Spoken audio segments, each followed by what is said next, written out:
दोस्तों, आज मैं आपसे एक ऐसी सच्चाई पर बात करने वाली हूँ जिसे हम रोज न्यूज़ पर देखते हैं, सुनते हैं, लेकिन शायद अब हम नम हो चुके हैं।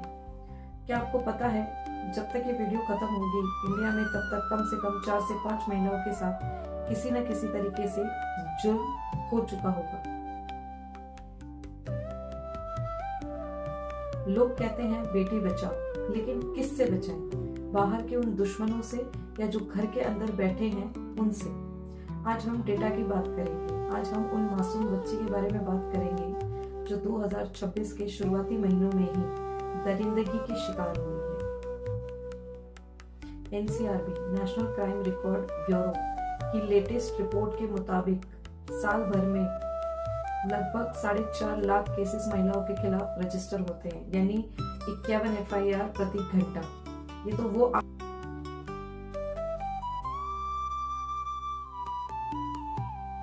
आंकड़े हैं जो पुलिस तक पहुंचे हैं, जिनके बारे में FIR हुई है। असली संख्या तो इससे कहीं ज्यादा हो सकती है। सबसे बड़ा झूठ तो हमें बचपन से सिखाया गया है कि अनजान लोगों से बचकर रहे। डेटा कहता है कि 90% से ज्यादा रेप केसेस में दरिंदगी जो है वो अनजान नहीं बल्कि जान पहचान वाला होता है। वो आपका पड़ोसी हो सकता है, वो आपका दोस्त हो सकता है, वो आपके रिश्तेदार हो सकते हैं।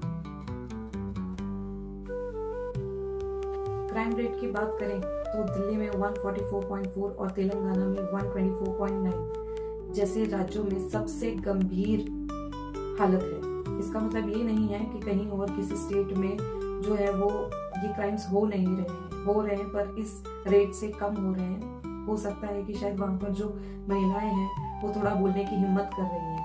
अब बात करते हैं इस साल की, यानी 2026 की।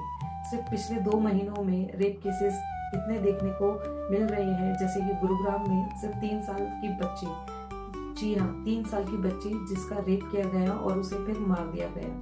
अब बताइए क्या कसूर था उस नन्ही सी जान का। मदरा पल्ले हो या वेस्ट बंगाल, हर जगह कहानी वही है। ब्रुटैलिटी इतनी है कि सुनकर रूह कांप जाएगी। सिर्फ बच्चे ही नहीं, पढ़ने लिखने वाली कॉलेज स्टूडेंट्स या तक कि बुजुर्ग महिलाएं, उन पर भी रेप अटेम्प्ट्स हो रहे हैं, उनका रेप हो रहा है, यानी ब्रुटैलिटी और क्रूएलिटी का नंगा नाच हो रहा है। हम कोलकाता के उस डॉक्टर का केस कैसे भूल सकते हैं जिसके लिए पूरा देश सड़कों पर था। लेकिन क्या आज कुछ बदला? कोर्ट केसेस सालों साल तक लटकते रहते हैं। कन्विक्शन रेट सिर्फ 25% के आसपास है, यानी 4 में से 3 मुजरिम आसानी से बच निकलते हैं। हम नए कानून लाते हैं, BNS भारतीय न्याय संस्था कड़े नियम बनाती है, पर क्या सोच बदल रही है? जब एक लड़की के साथ कुछ गलत होता है, कोई हादसा होता है, तो हम उसे ही पूछते हैं, तुम इतनी रात को बाहर क्यों थी, तुमने ऐसे कपड़े क्यों पहने थे, या तुमने क्या कपड़े पहने थे। जब तक हम विक्टिम ब्लेमिंग बंद नहीं करेंगे, जब तक हम अपने बेटों को कंसेंट का मतलब नहीं समझाएंगे, तब तक कानून सिर्फ कागजों पर रहेगा।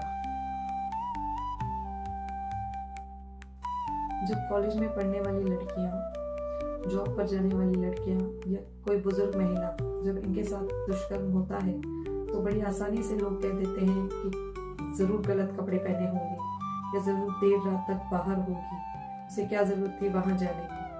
मेरा सवाल ये है कि जब 3 साल की, 7 साल की, 5 साल की, 10 साल की, 12 साल की नन्ही बच्चों के साथ दुष्कर्म होता है, तभी क्या हम यही सोचेंगे कि उन्होंने क्या कपड़े पहने थे और वो देर रात तक घर से बाहर थी?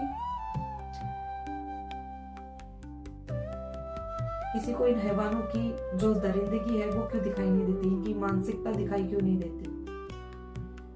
इनकी घटिया सोच क्यों नहीं दिखाई देती?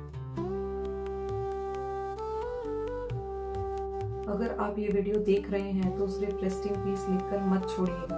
आपके आसपास की महिलाओं के लिए आवाज बनिए। अगर आपको लगता है कहीं अब्यूज हो रहा है तो चुप मत रहिए। पुलिस हेल्पलाइन 1091 या 181 पर डायल करें। इस नंबर को याद रखिए और दूसरों को भी बताएं।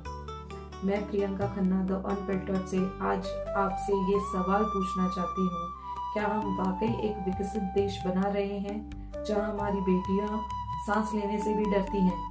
सोचिए जरूर। वीडियो को शेयर करें ताकि ये फैक्ट्स हर घर तक पहुंचे। अगली बार मिलेंगे तो एक नए मुद्दे के साथ। तब तक थैंक यू। जय हिंद।